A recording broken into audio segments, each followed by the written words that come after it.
Like I said, we're in the third week of our sermon series. What are you waiting for? And I don't know if you've realized it yet or not, or maybe you do, maybe you don't, but this sermon series kind of surrounds our mission statement as a church. If you don't know the mission statement here as a church, West Kalamazoo Christian Church exists to make disciples of Jesus Christ through gospel-centered worship, community, service, and mission. And this morning, we're going to center on our call as a church, our call as Christians to be people who serve. Now, I love this statement, and it's very easy to catch, it's very easy to hold on to it, and I hope you can take it and just go, all right, I agree with that, I'm going to elaborate on that. But saved people are called to serve people. Saved people serve people. And those who are saved, we hope one day become saved. Saved people serve people because we hope that those who are served will one day be saved. As Christians, we are saved people who are called to serve people because we want them to be saved. But to do so, our service must be grounded in the gospel. That's the message today. If we're going to be Christians who serve, we're called to serve. It's not a, hey, you get the opportunity, but we are called to serve. If we're going to be Christians who are called to serve, saved people who are called to serve people, if we're going to serve people with the hopes of seeing them one day become saved, our message, our service must be grounded in the gospel. It must be grounded in what Paul wrote in Philippians chapter 2, that Christ came and He served us.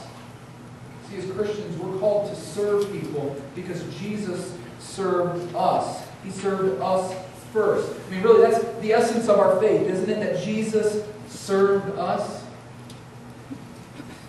So our service must focus, be rooted in Jesus. It begins with Jesus and it ends with Jesus. I like in Matthew's Gospel, if you have a Bible, you can open up Matthew chapter 20 or tap your way there on your iPad, iPhone, whatever it is. Hopefully it's not a Droid, because we don't accept those here. Jesus doesn't accept those. Y'all think I'm lying. In Matthew chapter 20, we have this really awesome illustration that Matthew gives to us about service and really about Jesus' countercultural call for Christians to serve. Now, to kind of illustrate what's going on in Matthew chapter 20, we have two disciples, James and John. We know them either as the sons of thunder or the sons of Zebedee. I always wondered, I joked around with some of the students, why did they call James and John the sons of thunder? Like, was it mom? Was it dad? Was it campfire issues? Like, why do they call them that? And I just crack up. But here in Matthew chapter 20, we have an interesting situation that happens. See, James and John have a request of Jesus, but rather than bringing it to Jesus themselves, they have their mother do it. Mama's got to ask.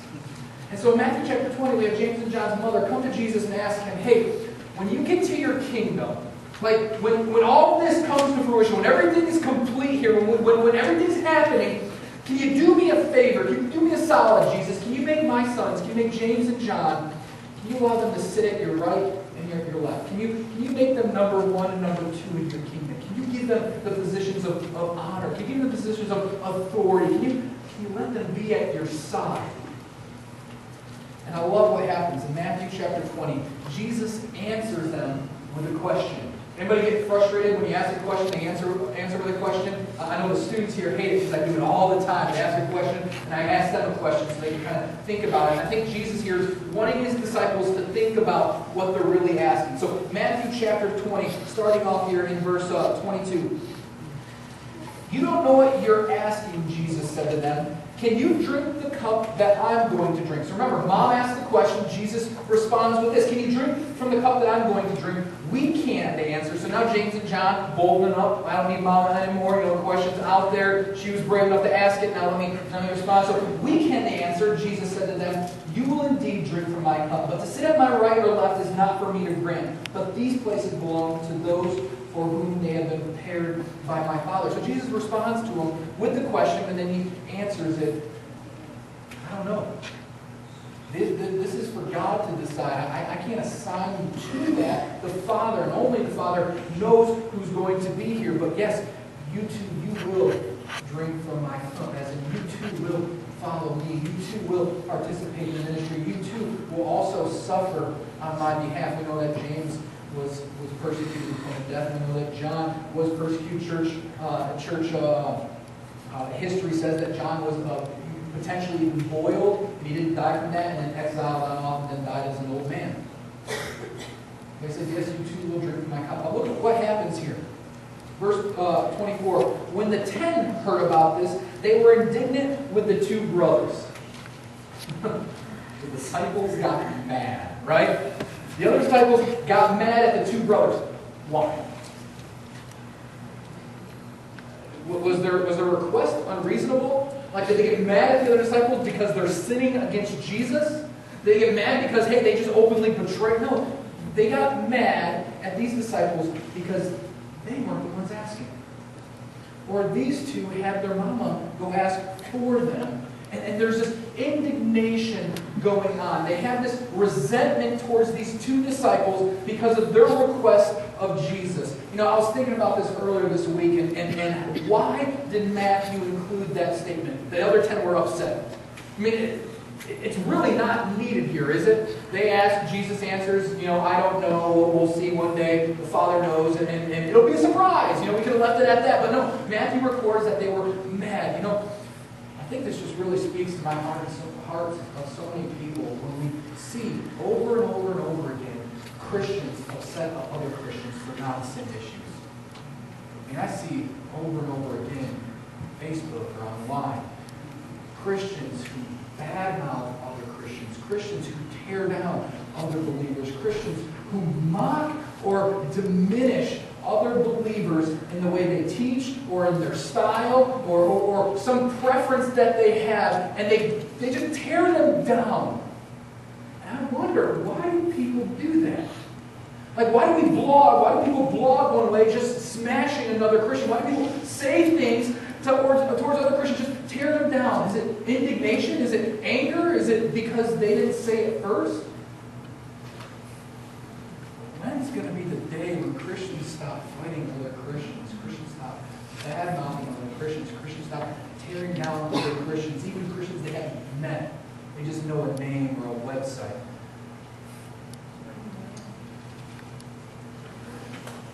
When James and John ask a question, or have Mama ask a question, Jesus responds to them. The other disciples get upset. Now Jesus is standing there. It's not like he said this, walked away, and then they realize he's upset. And Jesus sees everything playing out before him.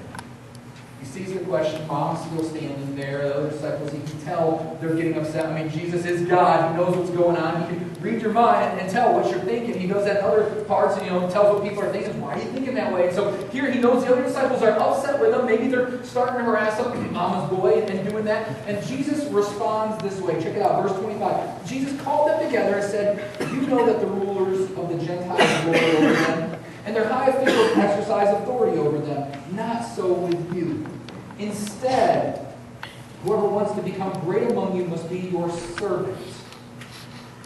And whoever wants to be first among you must be your slave. Just as the Son of Man did not come to be served, but to serve, and to give his life as a ransom for many." Read that again with me, verse 28. Just as the Son of Man did not come to be served, but to serve, and to give his life as a ransom for many. Man, if there's ever somebody who deserves to be served, especially by all of humanity, it is Jesus Christ. But yet, he openly tells his disciples who are arguing about who's going to be the greatest, who should get the positions of honor, who should be the ones being served by others. Jesus says to them, "I have every right in the world to be served by all of humanity, but listen, I have come not to be served, but to serve you. I have come to serve you with my death."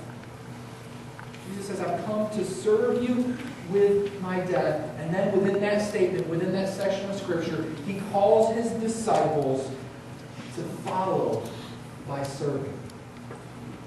He calls us to serve.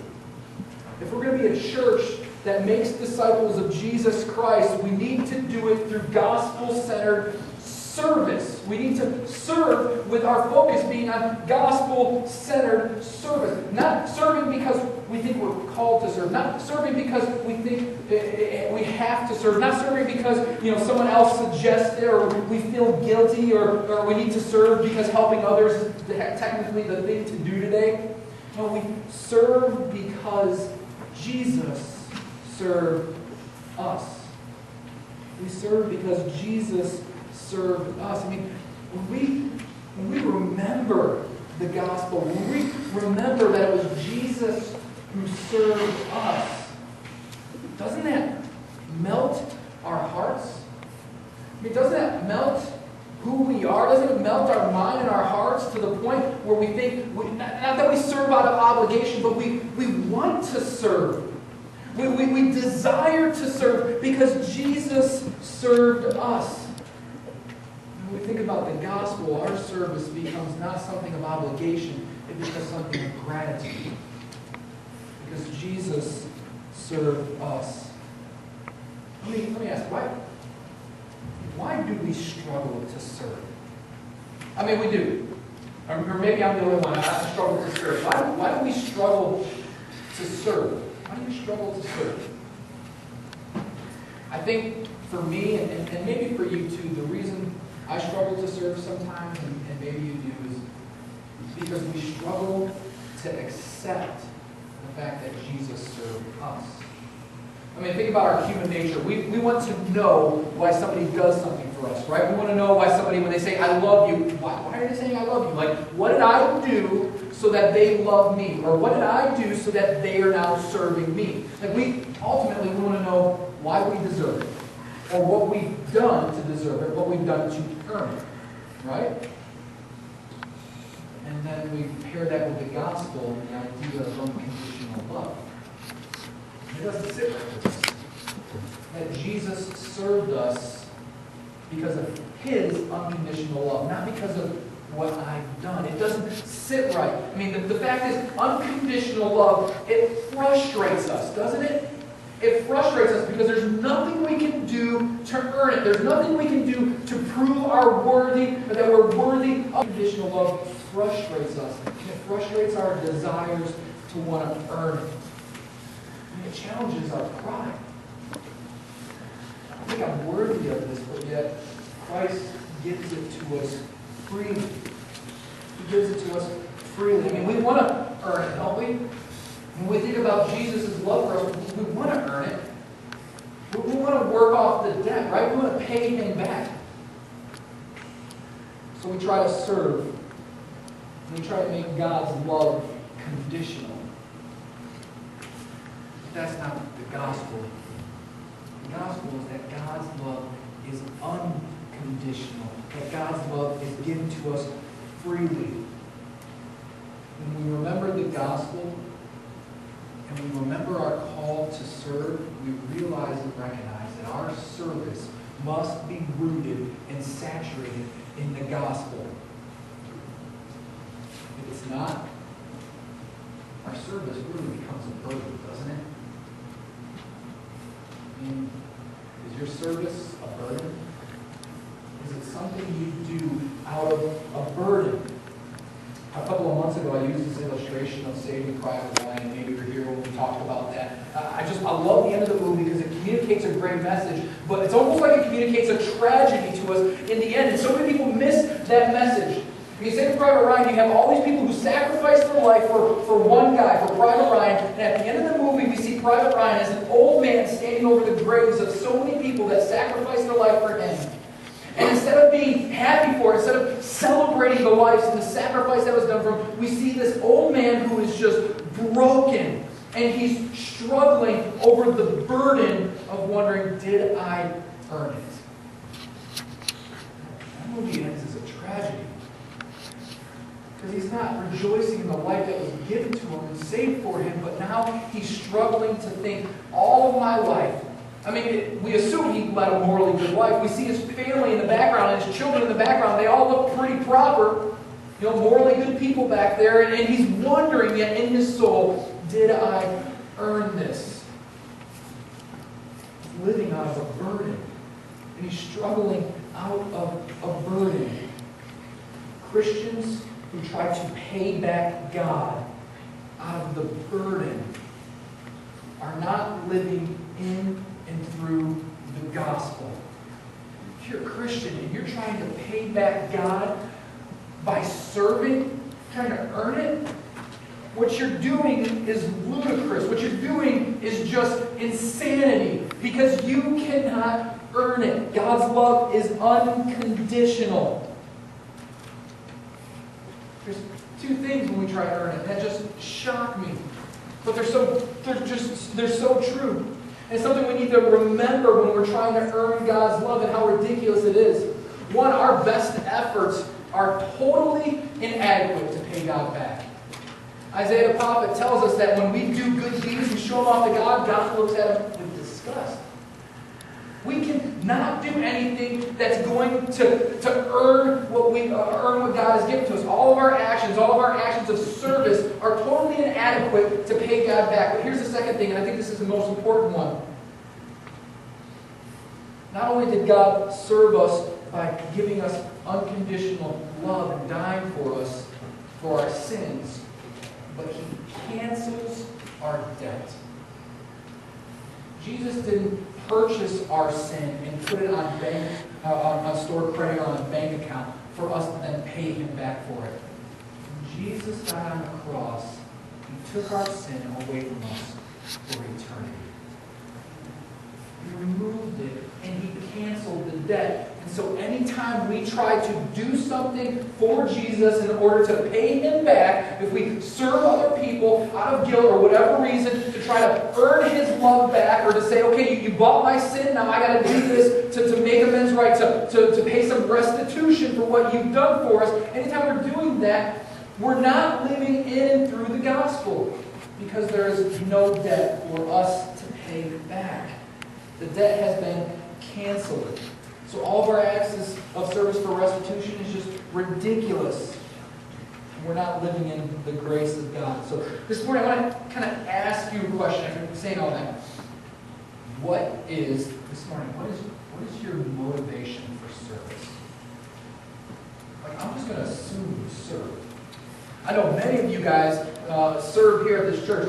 We have a crazy statistic. Over 80% of the people that attend here serve here at this church. And it blows me away because that's just huge numbers, a huge percentage compared to other churches. And I love that we do that. But I want to ask you, why do you serve? What's your motivation for serving? Not just here, but maybe outside. What's your motivation for serving? See, the gospel for Christians is supposed to be our foundation for serving, but the gospel is what also sustains us in our serving. Let me kind of illustrate that for you. Maybe you serve out of compassion. Anybody ever serve out of compassion? Right? You ever see on TV, the videos of the homeless kids, or in the third world country, the kids that are starving, ready to, about to die, and they say, hey, if you just pay this amount of money each month, these kids can have, food, they can have fresh water, they can have school, and what happens inside of you? Or when they show the Humane Society, all these animals that are just like the cute little puppy, and you don't care about the cats, but the cute little puppy, it's like that compassion. Oh, come on, have compassion for cats, please. You have compassion for that puppy, right? It's like, I want to help. I want to do something. I want to rescue that person. I want to rescue that puppy. And that compassion builds up inside of us. But let me ask you, that motivation, that compassion for those things, how long does that last? To the end of the commercial? Maybe a few more minutes? Then the football game comes back on, you're like, chicken wing, awesome, diving on in. But yet, 2 minutes earlier, your heart's just breaking, tears coming down, because there's a puppy there, or there's a person in a third world country that's on the edge of death. Our motivation for serving cannot be rooted in human emotion, because human emotion is not sustainable. You know that to be true in your own life. Our motivation for serving needs to be rooted in compassion, because it's through Christ. When we look at people through the gospel and we see hurting people around us, a variety of hurting people, and in a variety of different ways, whether it's they lost their job, or they're lost someone in their life, or they're down and out, whatever it may be, they're hurting people. We look at them and don't have human compassion for them, but we look at them through the gospel and we realize that Jesus loves hurting people. I read a statement earlier this week, and I'm totally going to just slash it up and make it all wrong, but when did the church forget that it exists to dive into the lives and hit to the depths of hurting people? Man, we look at hurting people, we look at it through the gospel, and we see that Jesus loves hurting people, and we serve them through the gospel, knowing that Christ wants them, desires them, died for them. When we serve that way, our service no longer uses that as a foundation, but it's now sustainable because it's Jesus who's loving them through us. So, is it compassion? How about guilt? Is your motivation for serving guilt? Like, you ever serve somebody out of guilt? I know you have. I can give you an illustration. Guys, have you ever desired to buy a TV or maybe bought a TV thinking, okay, I'm going to get this new TV. What do I do with my old one? Give it to someone, right? I can buy a new one, and I can justify buying a new television if I give my old one to someone. Or I can buy a new car if I just donate this car to someone who needs it. So I can get me something new if I serve someone else, right? So we do something, we serve out of guilt to kind of justify that guilt. Ladies, how many times have you done this? And I've seen plenty of women around me, not going to call out who, but have you ever thought, I need a new purse? And, I'll get this purse, and who can I give my old purse to? Now, I know many of you have multiple purses and boxes, but every once in a while, don't you pull one out and think, I should give this purse to someone, right? My wife has a box full of purses that have been given to her. And it cracks me up because I watch how people buy new things and then try to serve others by giving them something. But don't we do that out of guilt? Don't we try to justify our materialism by serving? When we serve through the gospel, we don't serve out of guilt. Because we think about the gospel and we remember that there's nothing for us to pay back. We don't have to serve to cover any guilt of Christ now serving us.